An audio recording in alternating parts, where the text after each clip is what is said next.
secretu waaw la ñu bëgg a def mairie bi ñiri ku nekk maire sortant fii Grand Yoff ak ni Grand Yoff mel nga ne da ngay laajte maire da nga bëgg a secretoo maire bi li fa baaxoon yëpp jël ngeen ko jëfandikoo ko defuñu fa dara lu war a tax dañu waroon sax interdire mu taxaw ne lay def candidature kan ma jóg waaw ah ma jóg mu ngi ma jóg def poste de santé bi def ko ci affiche yi ni defar na ko maternité ba ci wetu police ba ma jóg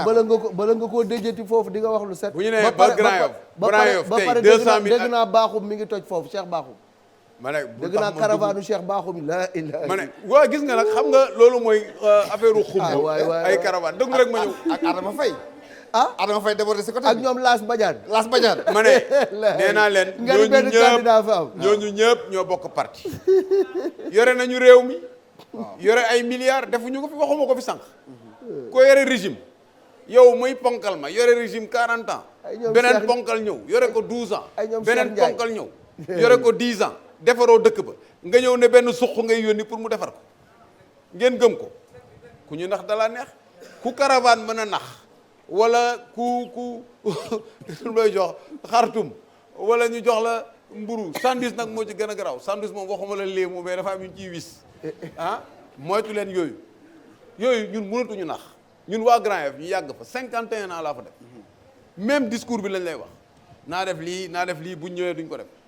ñun nekkuñu ci loolu. mais est-ce que li ngay prôné nii mooy Grand Yoff waa bu am état d'esprit bu bees NTS bu bees Grand Yoff est-ce que daj na ba ne soo xamee Grand Yoff gis xale yi fa nekk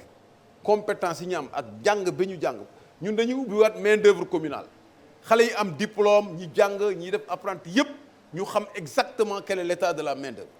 boo ko amee dañu am benn schéma de premier emploi boo xam ne dañuy placer xale yi ci entreprise yi de préférence entreprise yi nekk Grand Yoff balaa ngaa installé dañuy négocier ak yow benn contrat boo xam ne bi da ngay jël en majorité des jeunes de Grand Yoff mais il faut nga xam leen discrimination ils positive sont même pas recensés pour stage waxatuma la da ngay am CV léegi maire yëpp a xam lan mooy master sama doom am na master ñun li ñuy jot ci CV nii la toll on n'est même pas capable de jouer notre rôle pour aider xale yi pour ñu ut ay stage sax mënuñu ko am. sa stratégie de campagne pour ce discours dugg ci Askanu bopp askan bi. askanu Grand mooy Yoff. bi ñuy def ñun depuis dañu jël plus de 3 mois avant ça ñun on avait commencé ci terrain dañu jël 3 mois di dugg ci kër yi seet ñi nga xam ne ñooy compter nekk porteur de voix ñu expliquer leen li ñu bëgg a def macha allah cat baaxul waaye fi ñu duggagum Cat baaxul. nit ñi de nee nañu ñoom li ngeen wax moom yenu na maana waaye wax ji mën na yenu maana mais kii wax kii war a wax moo wax nag ki jëf nit ñi gis moo wax nag kooku mooy kan ki fi yoroon lépp doxal ko ñëpp gis ko pour Sénégal man nag li may defal Sénégal di ko defal bitim réew balaa sama xol di sedd ma defal ko Grand Yoff loolu mooy différence ku mosul def koo xam ne sa premier poste moom mooy maire ñu ñëw luxus tabb la premier poste nga ne da ngay defar lu day ni Grand Yoff ak ni mu toll nekk ci xolu Ndakaaru war a nekk ville du futur nga war ko organiser BRT bi war fa jaar nga war fa def ay projet mu war a leer nga sécuriser ko ba mu rafet nga war a uti ay financement à l'étranger defar ay partenariat public privé ñu def ay parking payant oto yi jóge ci tali bi nga dindi suuf si assainir ko ndox mi dem lépp jaar xale yi jàng nga affaire u mairie yi c'est très sérieux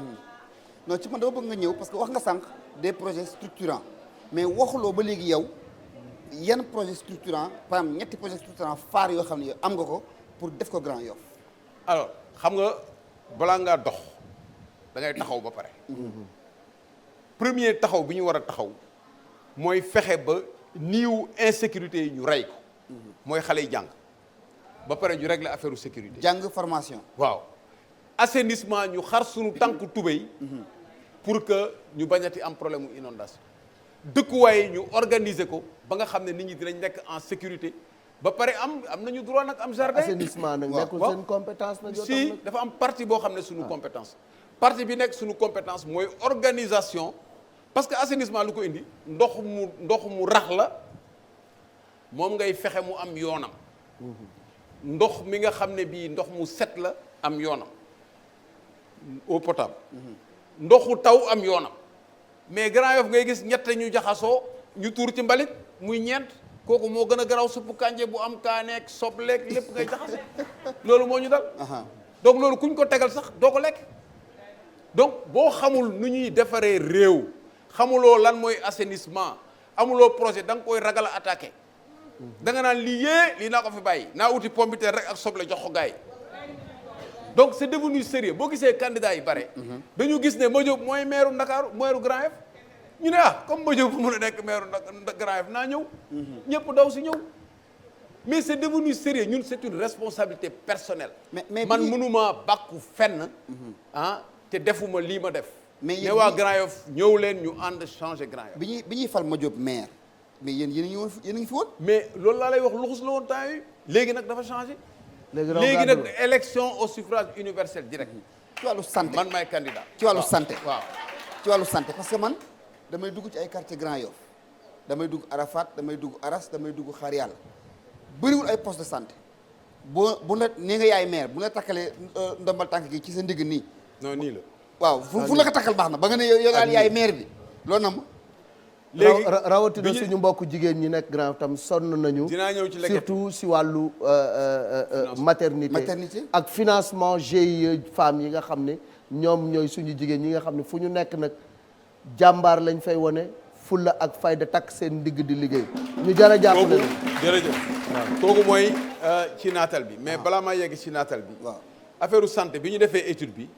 dañu ne boo buggee parce que ñun suñu programme de rattrapage la. d'abord da ngay jëg rattraper balaa ngaa dox da ngay taxaw ba pare. rattrapage boobu si wàllu santé dañu gis ne bu ñu naree calculer di def ay infrastructures hospitalières wala des postes de santé di ko tabax. di ko wutal équipement ñu naan la état bi naan la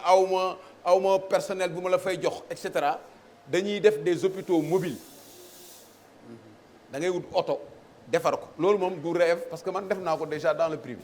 dimbale naa ay xale ñu def hôpitaux mobiles di def visite médicale ci sociétés yi nekk ci zone industrielle yi parce que visite médicale annuelle c'est obligatoire. da nga koy jël def fa rajo def fa lépp tout ce qu'il faut pour jël tension même vaccination bi Covid bii ñu def nii vaccination bi. ñu bare def ñu vaccin mais boo amoon ay oto yoo xam ne dañuy ñëw ci koñ yi comme auto poste temps yi mu amee Grand Yoff bi mu amulee poste dafa amoon auto poste donc oto yi ngay jël au début on ne pourra pas avoir 66 véhicules ci 66 quartiers yi. mais dinañu am ay zones yi nga xam ne ñoom ñoo gën a dépourvu ñu jël leen def fay oto ñuy tourner par jour bu ñu ñëwee taxaw ñu inscrire nit ñi ñu am carte ñu leen di surveiller di ko def loolu bu ñu ko defee ba rattraper nag il nous faut nag benn structuration boo xam ne il faut ñu am benn ngandi hôpital comme ni ko Guédiawaye amee au niveau de Grand Yoff on va récupérer les espaces qu'il faut indemniser ñi ñu war a indemniser def ko centre foo xam ne ñëpp dinañ ci mën a jot moo am maternité xam nga wax na maternité aujourd'hui ñu ngi kuti pour doog a am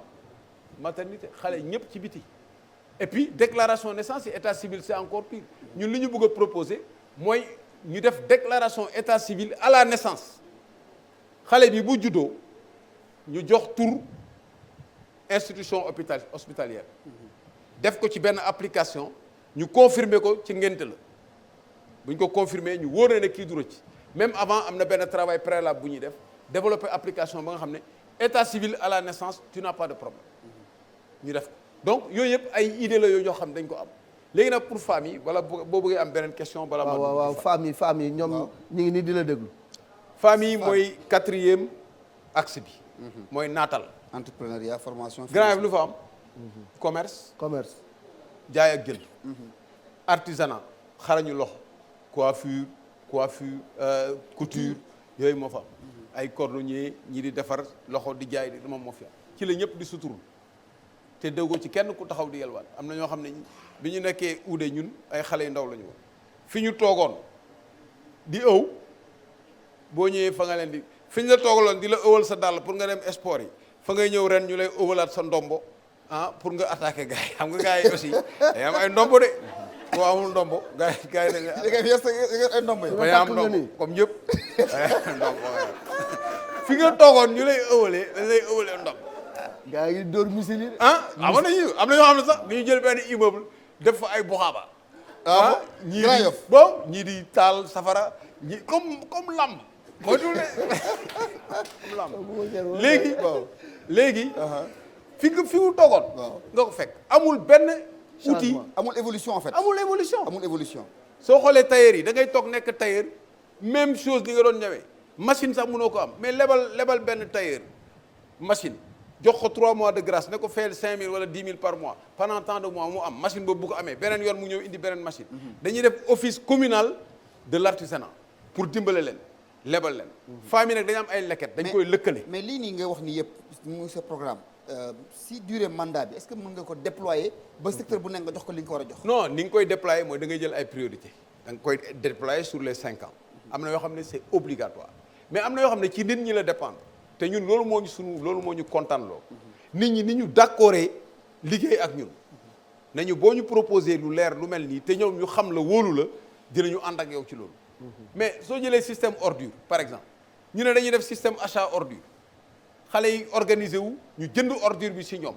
discuter ak ay centre d'enfouissement ñu yóbbu ko discuter ak ay sociétés yoo xam ne yi dañ koy lakk incinération mais dëkk bi dina set ñu jënd ay tricycle dimbale leen ñu jënd ay tricycle di ko ramasser def tri bi ñu indi ko dëkk bi day set wecc mbalit moom trésor la. waaw mbalit trésor la mais boo ko liggéeyul du sotti famille yi nga lëkkale seen leket ñoom ñu ngi def seen leket ay 4 millions 9 millions la ñu da nga koy boole rek defal leen financement li ñu mën a am nga yokkal leen ko wala nga tripler ko garanti leen en tant que commune xaalis boobu ñu jël ko def ko épargne di defar seen saabu di defar eau de javel nga xam ne waa Grand Yoff yëpp moom la ñuy consommer nga jël commerçant yi réseau bi ñu koy jël di ko jaay mais yow boo amee saabu bu nekk Grand Yoff ñu defaree ko Grand Yoff xale yi jigéenu Grand Yoff defar ko bu fekkee bëgg nga Grand Yoff kay di nga jënd ci saabu bi di ko utiliser label Grand Yoff eau de javel loolu rek xaalis la bu dul jeex nga nekk commerçant nga koy jaay mais di nga ko fa bàyyi di dem jëndi beneen saabu doo ko def donc ñun dañu xalaat ci affaire u Grand Yoff pendant des années